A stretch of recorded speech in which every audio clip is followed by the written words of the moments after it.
সার্বিয়ার ভালো কিছু দিকও কিন্তু আছে। থাম্বনেইল দেখে ঘাবড়ায় যাওয়ার কারণ নাই যে ভিসা রেশিও খারাপ। সেই ব্যাপারটা পরবর্তীতে আলোচনা করতেছি। সবার ১ম ভালো কিছু বিষয় বলি। সার্বিয়ার যেই ভিসার প্রসেসিং টাইম সেটা কিন্তু বর্তমানে অনেকটাই কমে আসছে। আমরা যদি গত ৬ মাস পর্যালোচনা করি, দেখা যাইত যে আপনার মিনিমাম ৬ মাস থেকে ১ বছর, ১ বছর প্লাস সময় লেগে যেত ফুল প্রসেসিং এ। এখন এই সময়কালটা ৩ থেকে ৬ মাসের মধ্যে চলে আসছে মেক্সিমাম। তার কারণ পারমিট পেতে আর বেশি দেরি করা লাগতেছে না। ২ মাস, ৩ মাস, ৪ মাস যদি আপনার কোন কাজের অভিজ্ঞতা থাকে তাহলে খুব তাড়াতাড়ি পাওয়া যাচ্ছে। আর যদি আপনার কাজের অভিজ্ঞতা না থাকে তাহলে একটু সময় লাগেই। এবং পারমিট পাওয়ার পরে অনলাইন হওয়ার পরে সেটা যদি পিপিজেড হয়ে আসে অনলাইন হওয়ার পরে আপনার কিন্তু বেশি একটা বেগ পেতে হয় না। আপনার মেক্সিমাম ২ মাসের মধ্যে আপনার কিন্তু ভিসা হয়ে যাচ্ছে। গত কয়েক মাসে আপনার প্রচুর বাংলাদেশী কিন্তু সার্বিয়াতে ঢুকছে। এটা বিভিন্ন কোম্পানির মাধ্যমে যেভাবেই হোক বেলগ্রাদে আমি নিজেও দেখে আসছি। এখন আসি যে এইটা কতদিন চলবে? সার্বিয়ার এই ভালো দিকগুলা, ভালো দিনগুলা কতদিন চলবে? ভাই আমরা বাঙালি। যেখানেই যাই আমরা নষ্ট করতে পছন্দ করি। যখন দেখা যাবে প্রচুর বাংলাদেশী ঢুকে গেছে, তারা সার্বিয়াতে না থেকে মানে মধু খোঁজার মধু আহরণের জন্য ইতালিতে পলাবে, জার্মানি চলে আসবে, ফ্রান্সে চলে যাবে, অন্য দেশে যায়া পলায় যায় অ্যাজাইলাম ক্লেইম করবে। তখন তো এই কোম্পানিগুলা মাঠে মারা যাবে।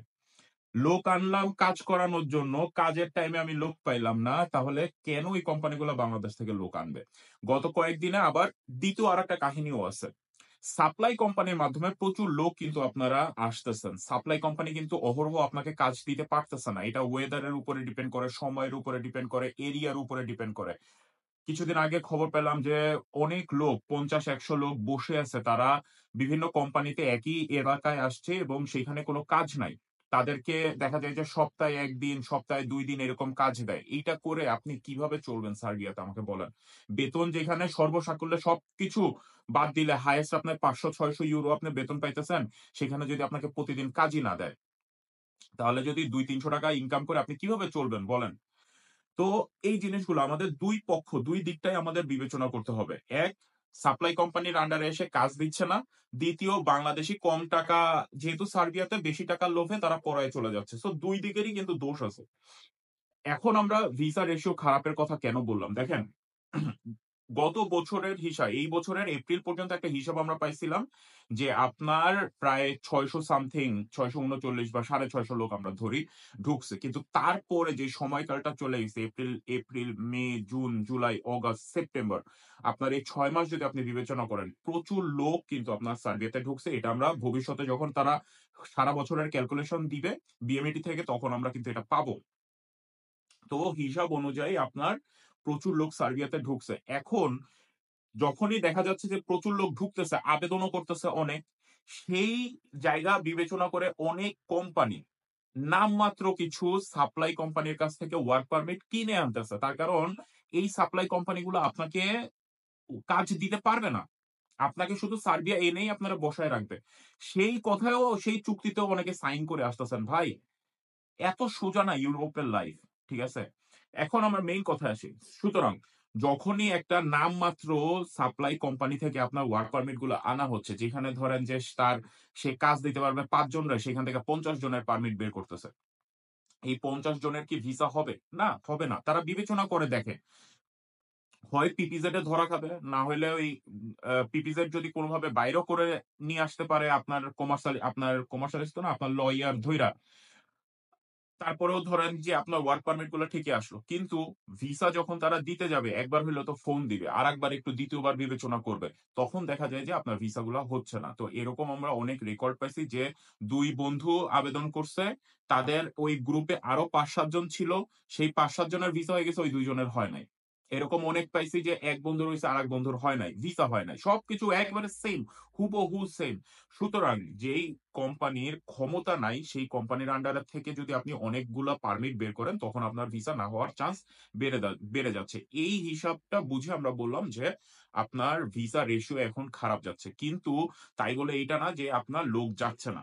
আবেদন করতেছে বেশি, ভিসার জন্য আবেদন করতেছে বেশি, ওয়ার্ক পারমিট পাচ্ছে বেশি।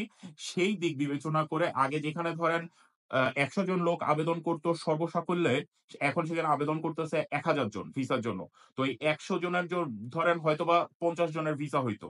আর এখন ওই ১,০০০ জনের হিসাবে আপনি যদি ধরেন তাহলে তো ৫০০ জনের ভিসা হওয়ার কথা। কিন্তু সেখানে ১,০০০ এর মধ্যে হইতেছে আপনার আ ১০০ জনের।